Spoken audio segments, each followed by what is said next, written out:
You getting this? Yeah, go. Shit. My name's Austin Pennington. I make music. I've been making music since I was 16 or 17. I used to like pretend to play drums, and I was into like producing beats and things like that.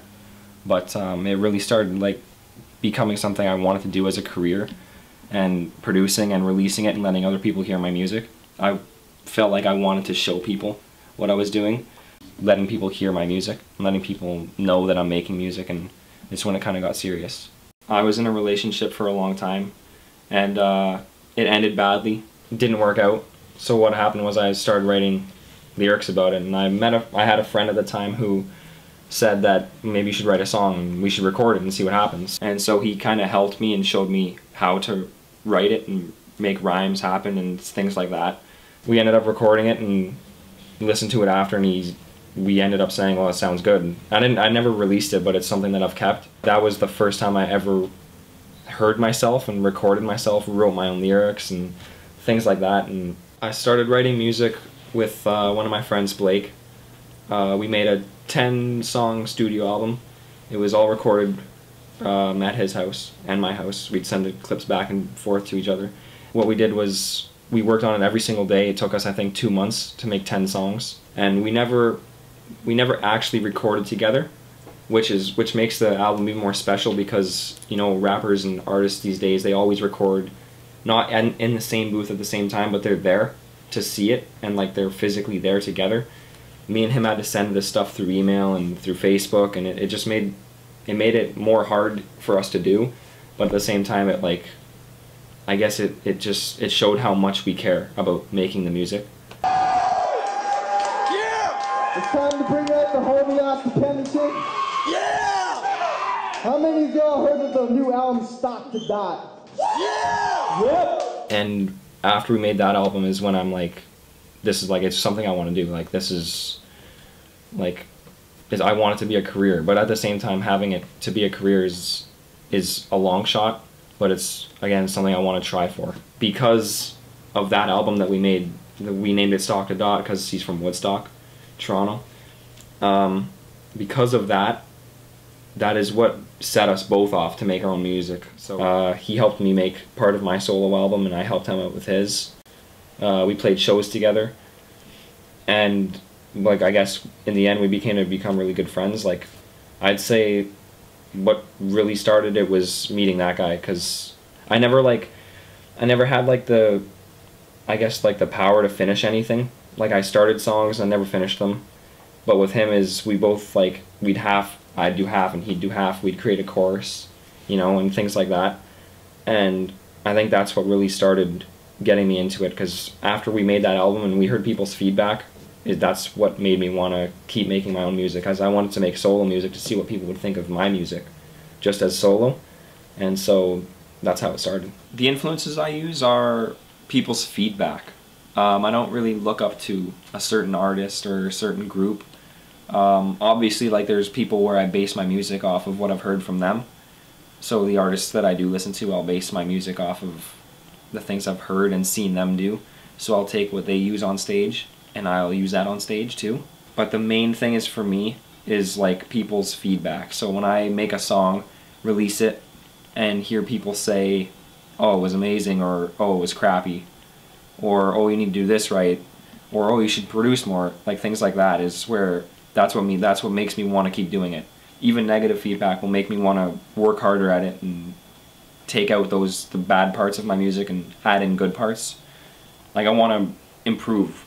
Like, it's something I want to get better at. I don't want to just make mediocre music. I want to make something that people can connect to.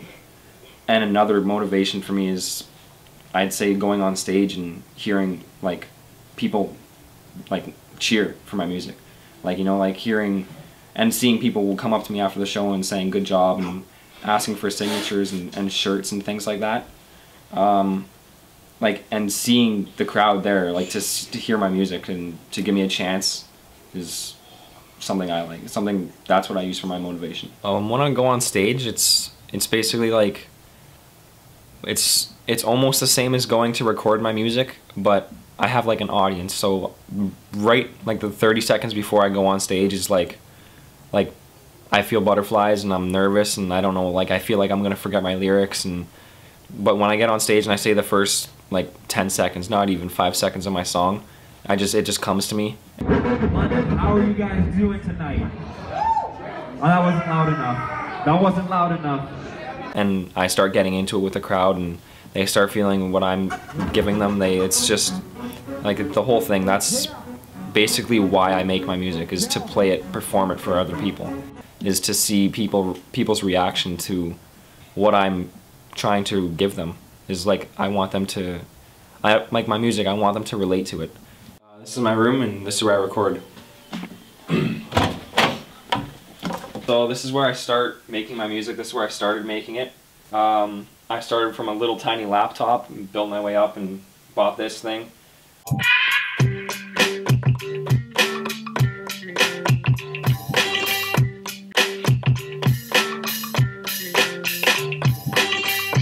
I use Fruity Loops to do my producing and record and do my edits and all that stuff.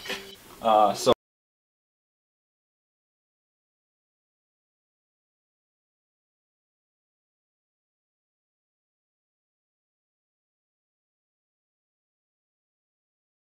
I set it all up, it's all soundproof.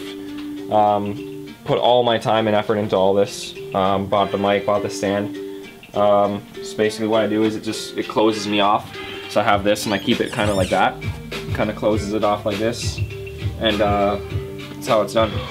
The process of trying to break in to get myself more known, it's extremely hard. Like, to try and have people want to listen to me other than just listening to me because they either feel bad or they're my friends, so they want to see what I can do. It's extremely hard. Like, I've reached out to people, like upcoming artists that are already opening for artists that I listen to, and even they have told me, like personally, they've told me that it's extremely hard. Like, you have to contact people, and people have to take the time out of their business to listen to you. Like, I've contacted people like Ticketfly and promoters like that, and I haven't gotten anything back. But I mean, like, it's a long process, I guess. Like, I can't expect it. Trying to break in, trying to become known in the music industry, it's extremely hard. Like, it's something, you can't let it discourage you, because 9 out of 10 people that are making music are not going to make it. And it's harsh knowing that, but it's something, like, it's realistic. Like, you have to be able to, people have to be able to feel your music and they have to be able to feel it and also enjoy it, and that's something that not many people can do. To overcome the discouragement of not making it into music, is what I do is I just think about the things I've done well in. Like, I think about how I've been played on the radio before in Western, and I think about how I've played about 3 or 4 shows already, and I have hundreds of people listening to my music. I think about the good sides of it instead of thinking about the negative sides. Like,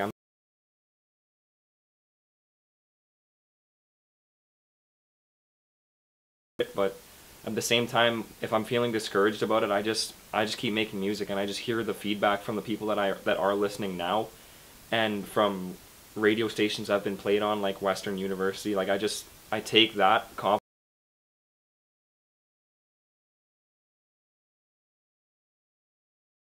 as making music like the other guy or another guy, and compared to people that have like thousands of people listening to me, where I have only like maybe hundreds of people listening, is like, it is very discouraging. But at the same time, you gotta just use that as motivation. You have to want more. Hearing the reactions from the people that do listen, like the few people that do listen, hearing what they say, the positive things, even the negative things, that's what I use.